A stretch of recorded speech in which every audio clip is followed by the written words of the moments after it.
You are listening to a Beach Glass Media podcast.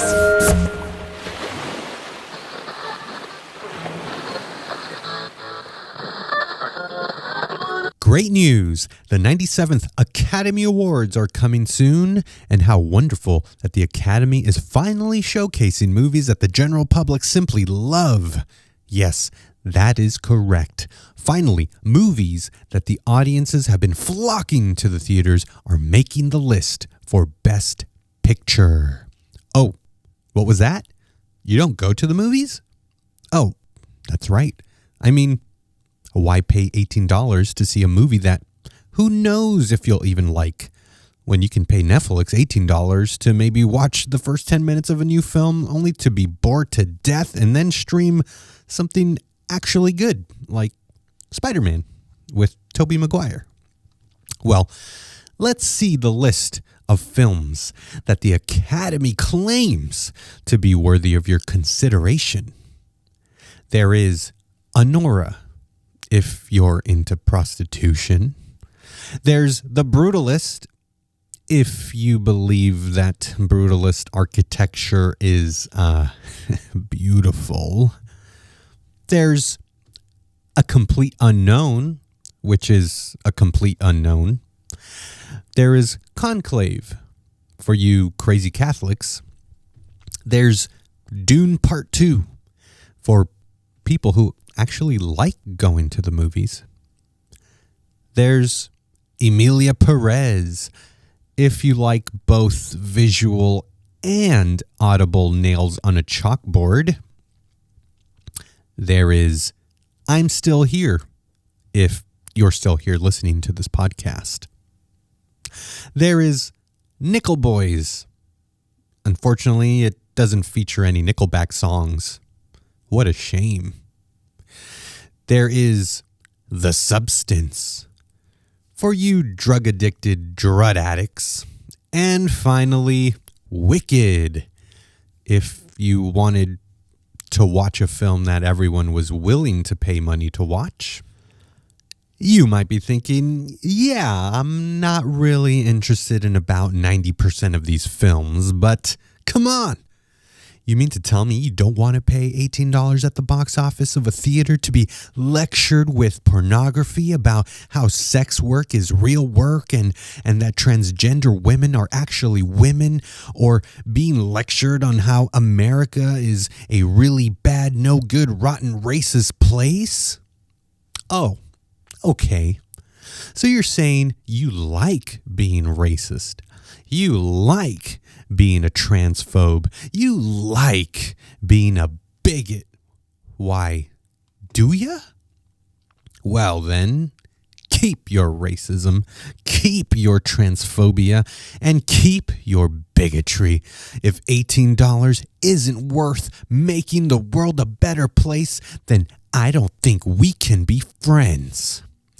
I hope you have fun watching your boring, uninteresting, lame films from the past, like The Dark Knight and The Godfather and Inception and The Matrix. Go on.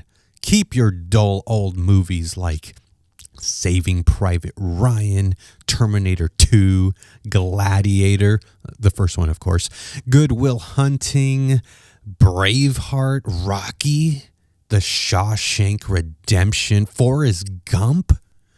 No one cares about your Back to the Future and how they used different actresses to play Jennifer after the first one. And no one cares anymore about Whiplash or Alien or Toy Story, Fight Club or The Lord of the Rings. Yes, you can have all of those forgotten banal films, but as for me, I'll be watching the films no one is watching. Can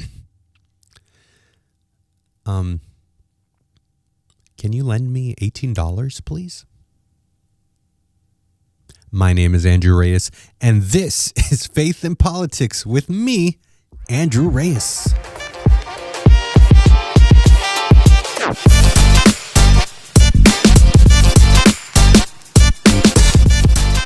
Welcome back to Faith and Politics with Andrew Reyes, that is me, where I like to start the show with satire, then give a little blip about a faith-based topic, and then touch a little bit on a political topic.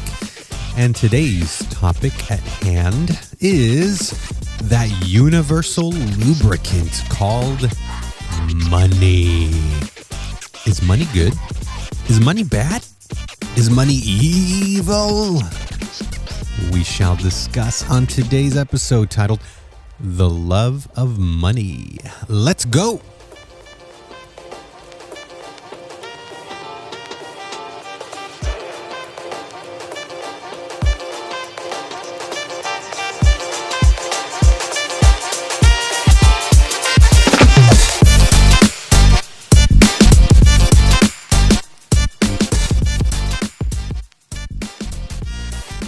Part 1, the love of money.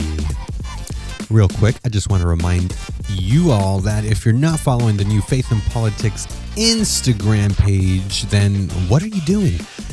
Go over to your Instagram app, search Faith and Politics, and hit the follow button. A new thing I started doing over there on Instagram is creating some satirical headline posts that I think you'll find amusing, so please follow. Also, brand new, I have an email now. Send all your hate mail to faithandpoliticsandrew@gmail.com. Once again, that's faithandpoliticsandrew@gmail.com. And we can chat that way too if you feel like it. And lastly, if you're listening on a podcast app, please like, subscribe, follow, leave a good rating. I would appreciate that immensely. So, on to today's topic, the love of money. Okay, funny little story. If you didn't already know, I work as a mailman, delivering that good old-fashioned U.S. mail. And during the holiday season, meaning Christmas time, various customers love to hand out Christmas cheer to their regular mail carriers and hand their mail carriers, Christmas cards, usually filled with money or a gift card.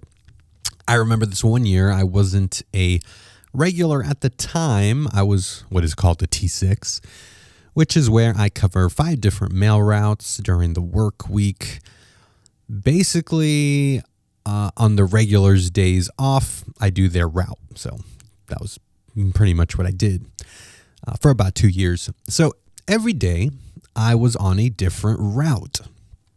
There was this one customer in particular who was trying to leave a Christmas card as a gift to their regular, but I was filling in that day, or it was something like the regular was on vacation that week. One of those two. So the customer said to me, "Hey, I haven't seen our regular delivering lately, but I was wondering, can I leave you this card for you to give to him?" And I said, "Sure, yeah, Fernando, that's the regular's name. Fernando he's a good guy. He's a friend of mine too. So yeah, I'll make sure he gets it." Then the customer looked at me and said, "Oh, okay, thanks. There's dinero in there." And I said, "Oh, okay, yeah. I'll make sure Fernando receives it." Looking back, I wish I would have said something like, "What's dinero? Is that like Robert De Niro? Or is that code for drugs or something? Here, take it back. I don't want it."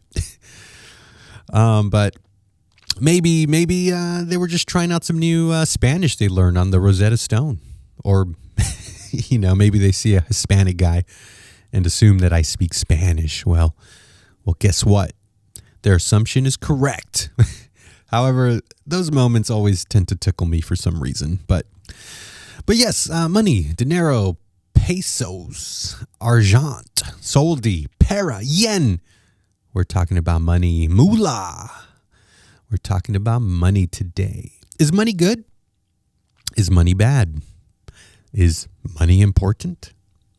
Well, I say the answer is yes to all of those questions.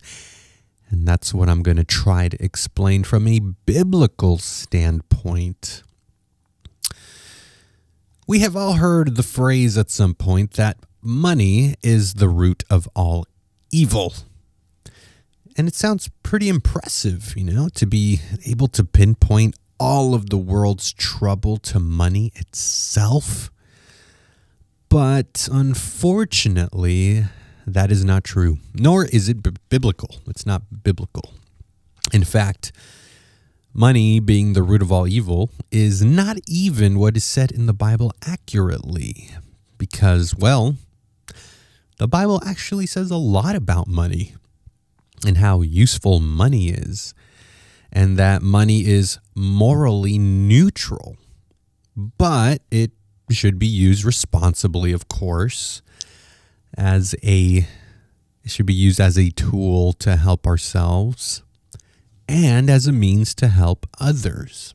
So, the first point I want to make is that the idea that saying money is the root of all evil is actually a misquote taken from the Bible. The actual verse found in the Bible, in fact, says, "For the love of money is the root of all kinds of evil." So you see, that fixes a lot of misconceptions already. It's talking about the love of money being a bad attachment to have towards money. Not money itself, but the love of money. Or another way to say it, the desire of money. But why is desiring money bad, you say? I mean, don't we need money to survive and pay our bills and to buy McDonald's ice cream in the middle of the night only to find out that their ice cream machine is down again? I digress.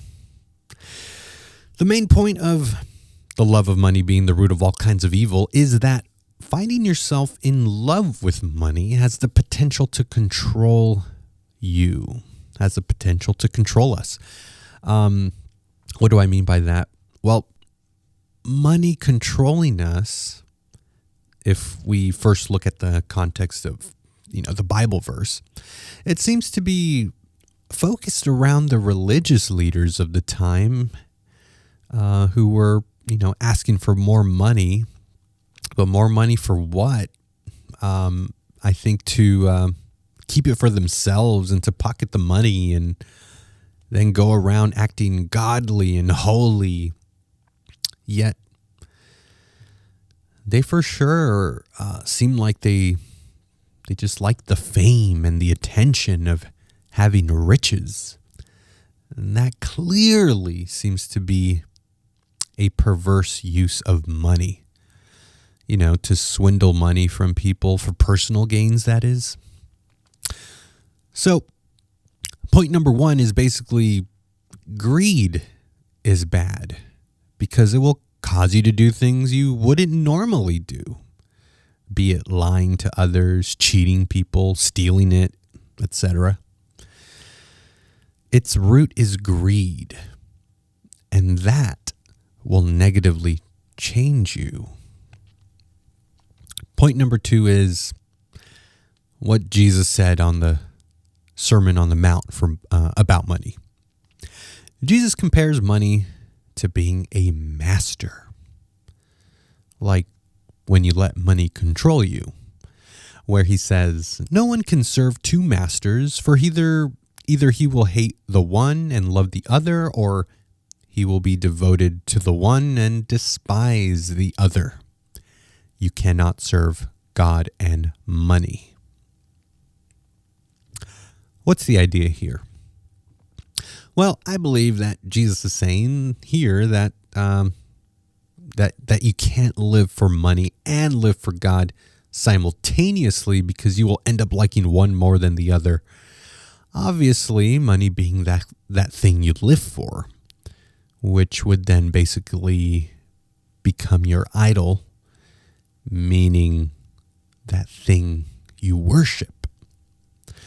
And we know about God's character from the 10 Commandments that God does not want his people worshiping idols because, well, idols are false lowercase g gods, which are not true. But uppercase G God is true. So we should only worship the one true God. Why is that? Because, well, false idols will always let you down. And the last thing I want to say about the love of money being the root of all kinds of evil is from an interaction that we see Jesus had with a rich young man in the Bible, or that is traditionally known as the rich young ruler. Yeah, that's a mouthful, the rich young ruler, as it is titled in the Bible. So the story goes, this rich young ruler meets with Jesus, and he asks Jesus, what do I have to do to obtain eternal life? What must I do? Jesus first tells him to follow the commandments, meaning follow the 10 commandments. And the rich young guy, he says, well, which ones? And Jesus tells him, well, don't murder, don't commit adultery, don't steal, don't lie about others, and love your neighbor as yourself. And this rich young guy says, I do all those things, bro. Okay, maybe he didn't say bro. What else am I missing? I do all these things. What else am I missing? Then Jesus punches him in the gut and he tells him, look, if you want to be perfect, sell everything you have, give it to the poor, and follow me. Unfortunately, the story has a sad ending. The story goes that the young rich ruler left sorrowful because he couldn't do what Jesus was asking him to do. Why couldn't he do what Jesus asked him to do? Well, because obviously his money, his wealth, his possessions became his idol.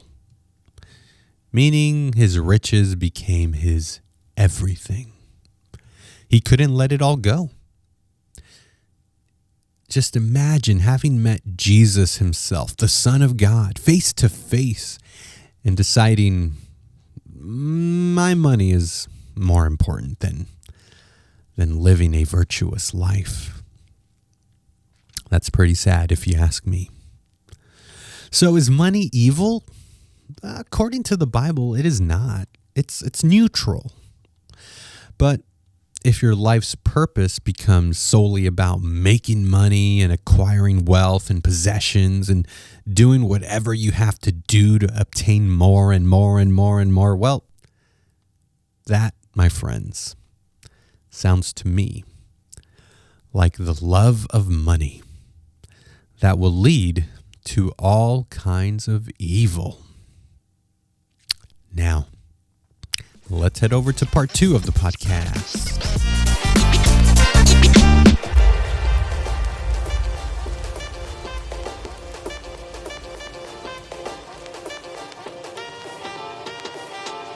Part 2, D.O.G.E. Okay, so now we're in the political side of the podcast, and we're going to be talking about D.O.G.E. What is D.O.G.E? And why is it in the news? Well, very quickly, D.O.G.E stands for Department of Government Efficiency, and it is an agency created by President Trump to go into all various other government agencies and see if there has been any wasteful spending, and then make budget cuts accordingly to stop government wasteful spending. Also, D.O.G.E plays off the cryptocurrency Dogecoin that was originally created as a joke, but now in the cryptocurrency world, Dogecoin is actually rising to some prominence as far as cryptocurrencies go. So it's kind of amusing that Trump's agency to combat federal wasteful spending is related to crypto. Anyway, so why is there a bunch of hate on the Department of Government Efficiency, DOGE? Well, the truth is the hate is mainly coming from the left side of the political aisle, and it's coming from the liberal news media because, one, they hate Donald Trump because he breathes air, and two, because of Elon Musk, who is known to be the person in charge of Doge. Originally, it was going to be in charge with Elon Musk and Vivek Ramaswamy. However, Vivek stepped down, I guess, because he decided to run for mayor or governor somewhere. I think in Ohio, I think. Anyway, so is this a new idea? Is cutting government wasteful spending a new idea? Has this never been done before or something? Not quite. You would think cutting government wasteful spending would be a good thing, but oh no, Elon Musk is in charge. Oh no, who's really running the country? Those are some of the things that we've been hearing on the news and, on different political commentary outlets. Listen, for those of you who don't know how our democracy works, Trump is the president, and he was elected through a national election. So Trump's in charge, not Elon. Elon is not pocketing any money either. That's what some people tend to think. The whole rich get richer, In fact, I don't think he's even getting paid to lead Doge because he doesn't care about money in that way. Elon, like Trump, they just don't want to see American taxpayers getting duped. Where are these taxpayer dollars going to? Are they going to good things or useless things? And if it's useless things, then hey, let's get rid of it. Check this out. Look who else was a fan of cutting wasteful spending. I'll give you a hint. His name rhymes with Barack Obama. As I said yesterday, the economic crisis we face demands that we invest immediately in a series of measures that will help save or create 2.5 million jobs and put tax cuts in the pockets of the hard-pressed middle class. Many of those new jobs will come in areas such as energy independence, technology, and healthcare modernization that will strengthen our economy over the long term. But if we are going to make the investments we need, we also have to be willing to shed the spending that we don't need. In these challenging times, when we're facing both rising deficits and a shrinking economy, budget reform is not an option. It's a necessity. We can't sustain a system that bleeds billions of taxpayer dollars on programs that have outlived their usefulness or exist solely because of the power of politicians, lobbyists, or interest groups. We simply can't afford it. This isn't about big government or small government. It's about building a smarter government that focuses on what works. And that's why I will ask my new team to think anew and act anew to meet our new challenges. We are going to go through our federal budget, as I promised during the campaign, page by page, line by line, eliminating those programs we don't need and insisting that those that we do need operate in a sensible, cost-effective way. What an evil man, said no one ever about Obama. But Trump does it, and he's a fascist. Cutting government agencies, which is funny because that would make him the only fascist in history to reduce the size of government. Credit to where credit is due. That was a headline from the Babylon Bee there.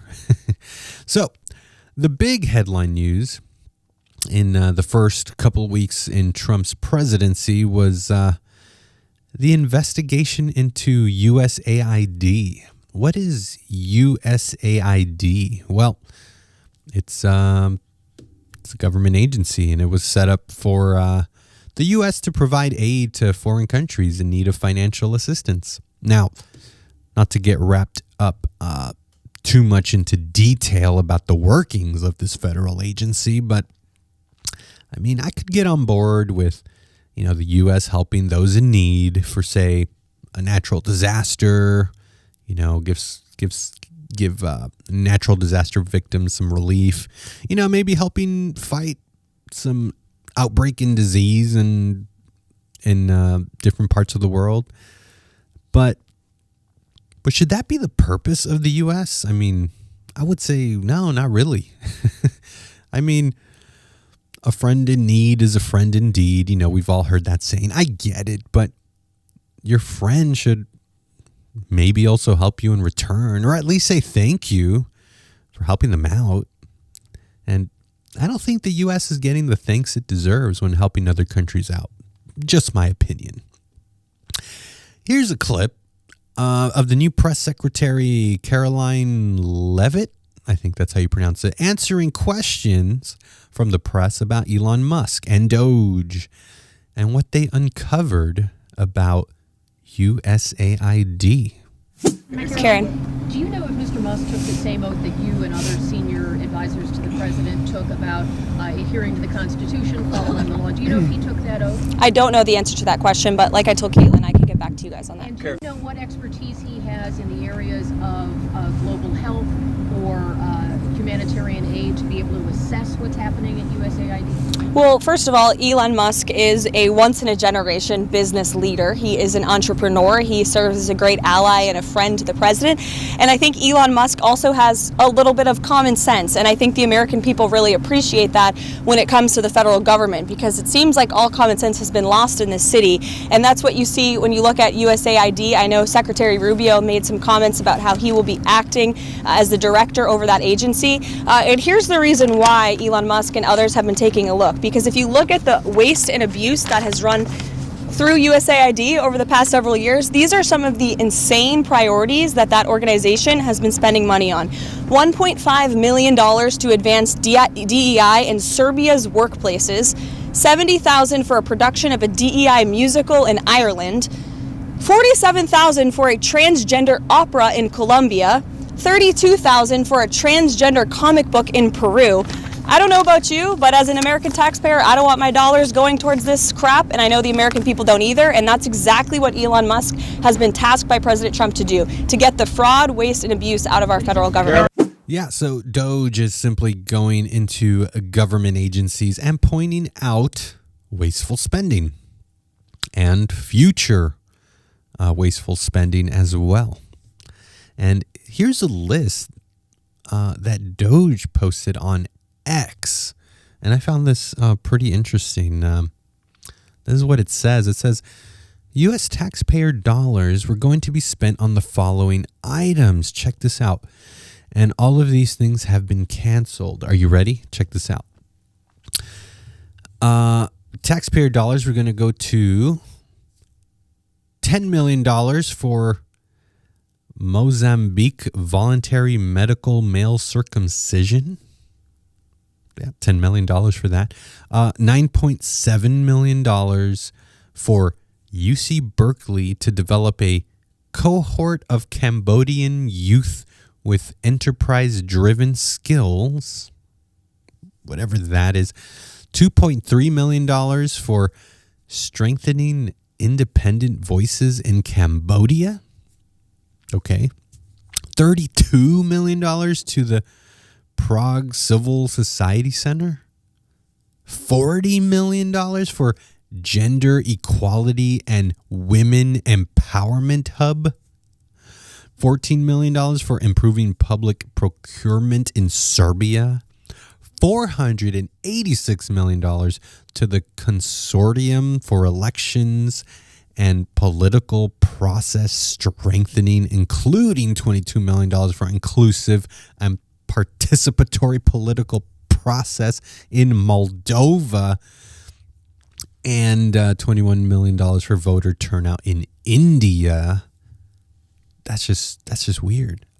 That's just weird.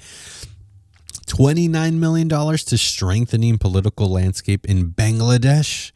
$20 million for fiscal federalism in Nepal. $19 million for biodiversity conservation in Nepal.